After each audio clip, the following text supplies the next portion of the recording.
आप देख रहे हैं हेडलाइंस 24 में आपके साथ शहाना खान। सबसे पहले आज की हेडलाइंस। जस्टिस डीवाई चंद्रचूड़ ने कहा, असहमति को दबाने के लिए किसी भी आपराधिक कानून का दुरुपयोग ना हो। भारत में कोरोना संक्रमण से मौत की संख्या में उछाल, बीते 24 घंटे में 2020 लोगों की मौत।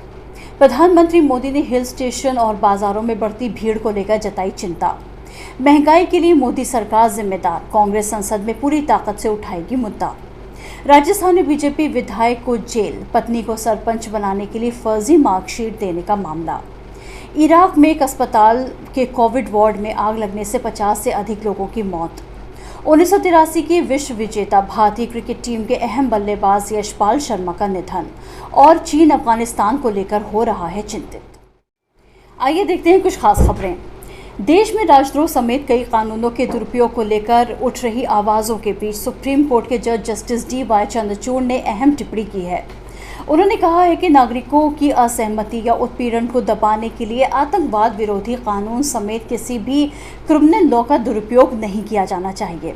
भारत अमेरिका कानूनी संबंधों पर भारत अमेरिका संयुक्त ग्रीष्मकालीन सम्मेलन को संबोधित करते हुए सोमवार रात जस्टिस चंद्रचूड़ ने ये विचार व्यक्त किए। जस्टिस चंद्रचूड़ ने कहा कि हमारी अदालतों को ये सुनिश्चित करना चाहिए कि वे नागरिकों को आज़ादी से वंचित करने के खिलाफ रक्षा की पहली पंक्ति बनी रहे। एक दिन के लिए भी स्वतंत्रता का नुकसान बहुत ज़्यादा है। हमें अपने फैसलों में गहरे प्रणालीगत मुद्दों के प्रति हमेशा सचेत रहना चाहिए। भारत और अमेरिका दुनिया के अलग अलग कोने में हैं, लेकिन फिर भी एक गहरे सामाजिक, सांस्कृतिक और आर्थिक संबंध साझा करते हैं।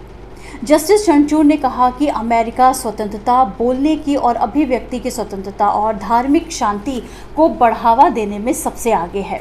भारत सबसे पुराना और सबसे बड़ा लोकतंत्र होने के नाते बहुसांस्कृतिक, बहुलवादी समाज के आदर्शों का प्रतिनिधित्व करता है। भारतीय संविधान भी मानव अधिकारों के प्रति गहरी प्रतिबद्धता और सम्मान पर केंद्रित है। भारतीय न्यायशास्त्र और अमेरिका के प्रभाव को कम करके नहीं आंका जा सकता। हमने भारतीय संविधान के दिल और आत्मा में योगदान दिया है। अमेरिकी प्रभाव का ही उदाहरण भारत के संविधान के अनुच्छेद 21 के तहत जीवन और व्यक्तिगत स्वतंत्रता की सुरक्षा के अधिकार पर है। उन्होंने कहा, जैसा कि बिल ऑफ राइट्स प्रदान करता है कि कोई भी व्यक्ति कानून की उचित प्रक्रिया के बिना जीवन, स्वतंत्रता या संपत्ति से वंचित नहीं होगा। भारतीय सर्वोच्च न्यायालय और संयुक्त राज्य अमेरिका के सर्वोच्च न्यायालय दोनों को अपनी शक्ति के मामले में सबसे शक्तिशाली अदालतों के रूप में जाना जाता है। जस्टिस चंद्रचूड़ ने कहा कि वयस्कों के बीच समलैंगिक संबंधों को अपराध से बाहर करने का उनका फैसला लॉरेंस बनाम टेक्सास में यूएस सुप्रीम कोर्ट के फैसले पर भरोसा करते हुए था। राजस्थान के सलूंबर विधायक अमृतलाल मीणा की जमानत याचिका खारिज करते हुए सोमवार को सराड़ा कोर्ट ने न्यायिक हिरासत में भेज दिया। मीणा पर फर्जी मार्कशीट के आधार पर पत्नी को पंचायत चुनाव लड़ाने का आरोप है। इस मामले में विधायक मीणा ने कोर्ट में जमानत याचिका पेश की थी, जिसे सोमवार को कोर्ट ने खारिज करते हुए जेल भेज दिया। इससे ठीक पहले विधायक ने कोर्ट के आदेश पर ही न्यायालय में सरेंडर किया था। करीब 2 घंटे कोर्ट में वकीलों की बहस चली और उसके बाद विधायक को जेल भेजने का आदेश दिया गया। 6 साल पहले 2015 में विधायक अमृतलाल मीणा की पत्नी शांता देवी को सरपंच का चुनाव लड़ाया था।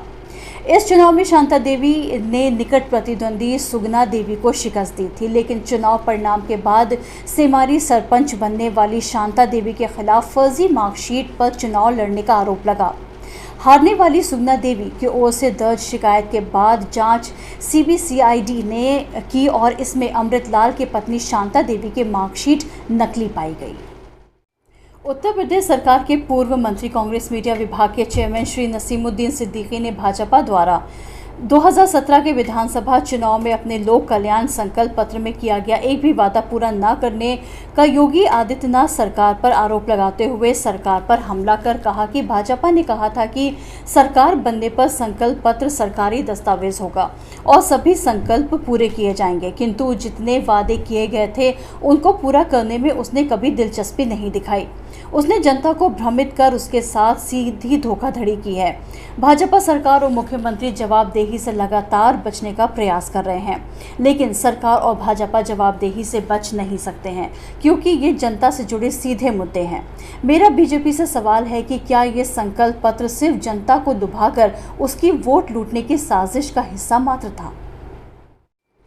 अफगानिस्तान की स्थिति किस कदर गंभीर है, इसका अंदाज़ा चीनी विदेश मंत्रालय की ओर से हाल ही में दी गई उस चेतावनी से लगाया जा सकता है जिसमें उसने अपने नागरिकों से जल्द अफगानिस्तान छोड़ने की अपील की है।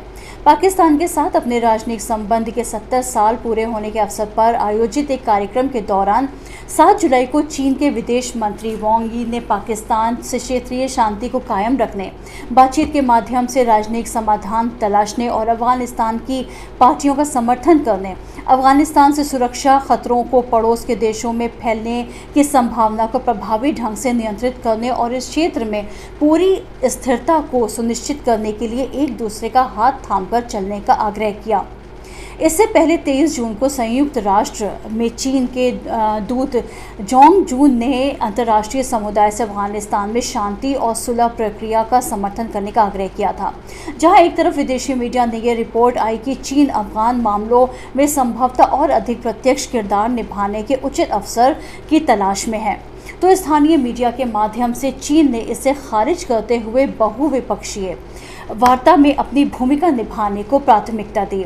भले ही अमेरिका सेना की वापसी से एक संभावित खालीपन पैदा हो रहा हो, चीन का मानना है कि बहुपक्षीय वार्ता ही अफगान शांति प्रक्रिया के लिए सबसे अच्छा रास्ता है। मैं आपके साथ शहाना खान। अगर आपको हमारा ये वीडियो पसंद आया हो तो इसे लाइक और शेयर जरूर करें और चैनल को सब्सक्राइब करना ना भूलें ताकि हम आपको रखें देश और दुनिया की ताज़ा तरीन खबरों के साथ बाखबर। देखते रहिए हेडलाइंस 24 सच के साथ।